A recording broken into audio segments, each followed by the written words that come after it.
Cumprimentamos a todos com a gloriosa paz do Senhor. Gostaríamos de, nesta manhã, fazer uma breve meditação para as nossas vidas.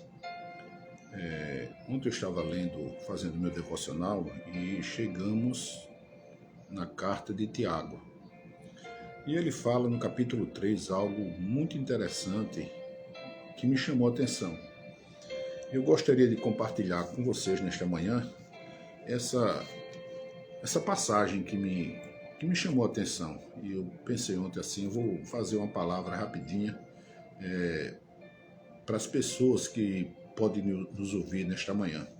Encontra-se na carta de Tiago, capítulo 3, e o verso do verso 1 até o verso de número 12. Eu vou ler para vocês.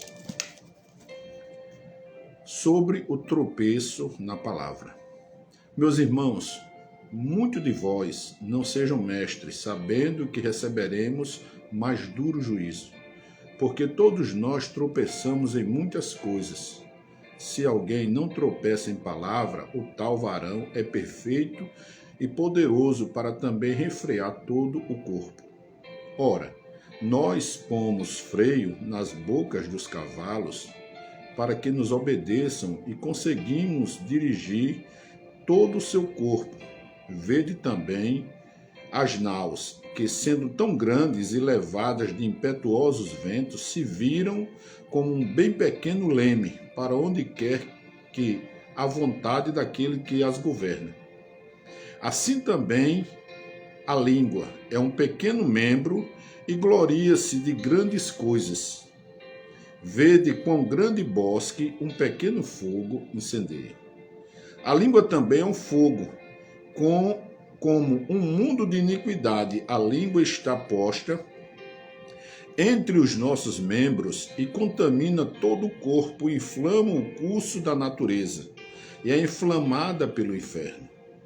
Porque toda a natureza, tanto de bestas feras como de aves, tanto de répteis como de animais do mar, se amansa e foi domada pela natureza humana. Mas nenhum homem pode domar a língua. É um mal que não se pode refrear. Está cheia de peçonha mortal. Com ela bendizemos a Deus e Pai, e com ela amaldiçoamos os homens, feitos à semelhança de Deus. De uma mesma boca procede bênção e maldição. Meus irmãos, não convém que isto se faça assim. Porventura, deita alguma fonte de um mesmo manancial água doce e água amargosa? Meus irmãos, pode também a figueira produzir azeitonas ou a videira figos? Assim tampouco pode uma fonte dar água salgada e doce. Eu achei interessante essa passagem. E como eu disse, eu vou fazer uma reflexão que serve para as nossas vidas. Tem um tipo de garça, o grouse, chamado grouse, o garça azuis também como conhecida, elas voam em bando e elas têm um predador natural dela, que são as águias, os gaviões. E esses gaviões, essas águias, eles se alimentam dos grous, o garça azuis, como é conhecido também. Por quê? Porque quando elas fazem as suas viagens de arribação em longa distância, elas produzem um barulho enorme. Aquele barulho é como o barulho de galinha que está ali perto protegendo seus pintinhos. Então isso as torna uma presa muito fácil para os gaviões, para as outras aves de rapina. Elas se tornam presas fáceis e são pegas pelo bico. Então, o que é que acontece? Agora, as garças, os grous mais velhos, eles não são pegos facilmente, ou melhor, não são pegos quando eles têm que realizar essas longas viagens.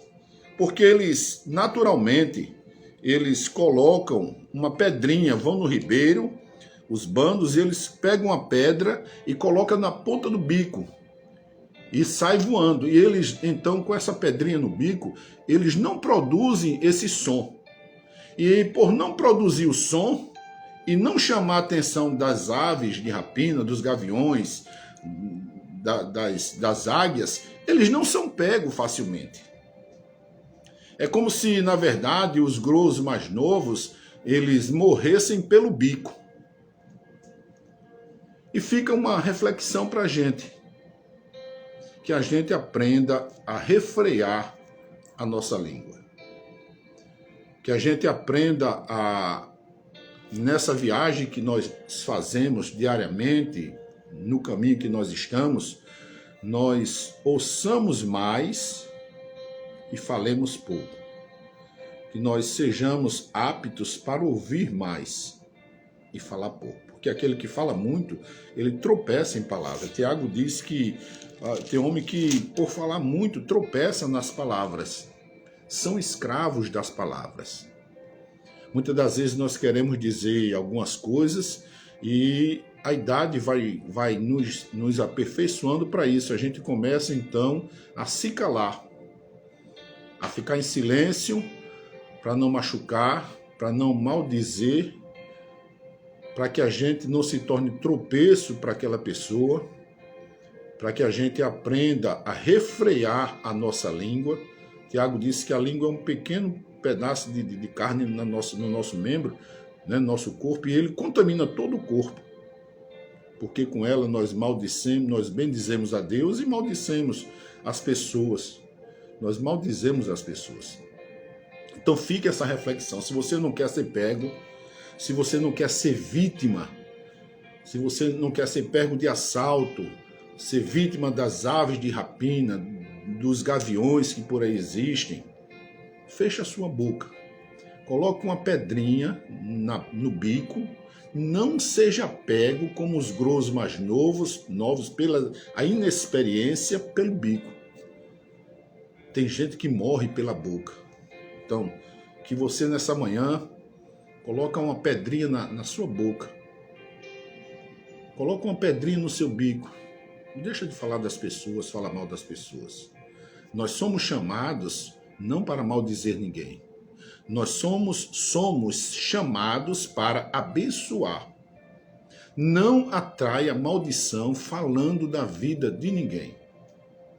Se você não puder ser um canal de bênção, se você não puder ser um instrumento de modificação, um instrumento de transformação das pessoas, não comentem nada negativo sobre a vida das pessoas.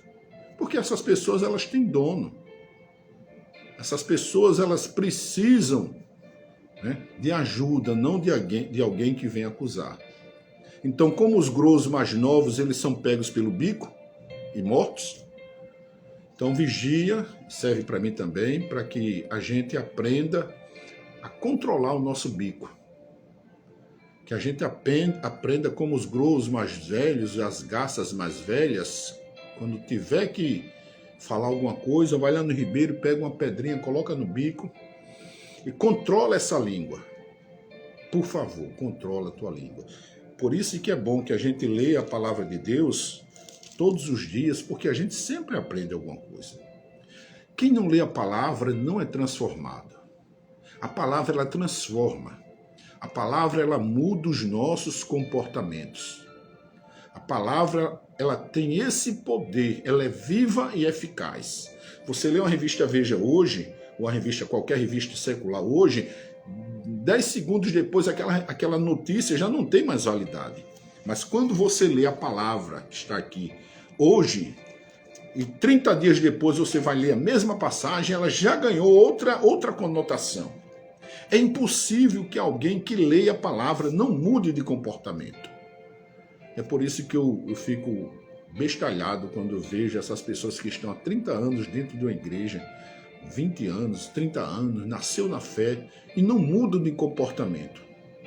Estão sempre falando das pessoas, sempre maldizendo a vida delas mesmas, porque é como a Torá diz o seguinte, a Torá: O paroleiro, o falador, o mexeriqueiro, aquela pessoa que é fofoqueira, ela é pior do que um assassino.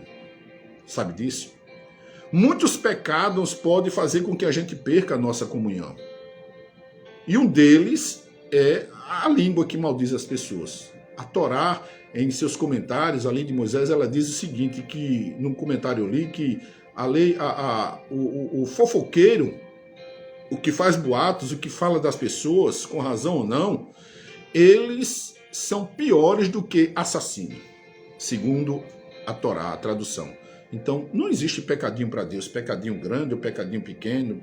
Deus não tem um pecadímetro, uma vara para medir o pecado seu, o meu, para dizer, não, você hoje pecou todinho, pouquinho, você pecou grande. Para Deus, todo pecado é uma coisa só, é pecado, é pecado. Então, Deus não faz distinção entre pecado. Então, a Torá diz que o fofoqueiro é pior do que o assassino. Eu meditava nisso ontem e vi hoje, resolvi falar, porque o fofoqueiro, ele mata, o assassino mata uma pessoa. Vai lá, pega a arma, pá, e mata uma pessoa. E o fofoqueiro, ele mata quem ouve a conversa, ele mata aquela pessoa de quem ele está falando, e ele mata a si mesmo. Pela sua língua, ele se maldiz. Então, quando você quiser falar mal de alguém ou falar palavras ofensivas, você pense, eu não posso ser considerado um assassino de pessoas. Eu não posso transgredir dessa maneira, porque eu vou matar aquela pessoa que eu falei, eu vou matar a pessoa que ouviu a minha conversa e eu vou matar a mim mesmo. Então, que nesta manhã, meus amados e queridos irmãos em Cristo, e as pessoas que nos ouvem, que entraram aqui, né, assim, espontaneamente, eu não avisei a ninguém, mas que entraram espontaneamente, que a gente aprenda em Cristo a controlar a nossa língua. Aprendamos, irmãos, a ser éticos. Ética, precisamos ser éticos. O que é ética? É aquilo que a gente faz em particular quando as pessoas não estão nos vendo. Isso é ser ético. Que Deus nos abençoe nesta manhã, que Deus nos dê um dia abençoado na sua presença, um dia regenerador, um dia de alegria, um dia de grandes transformações. Fiquem com Deus.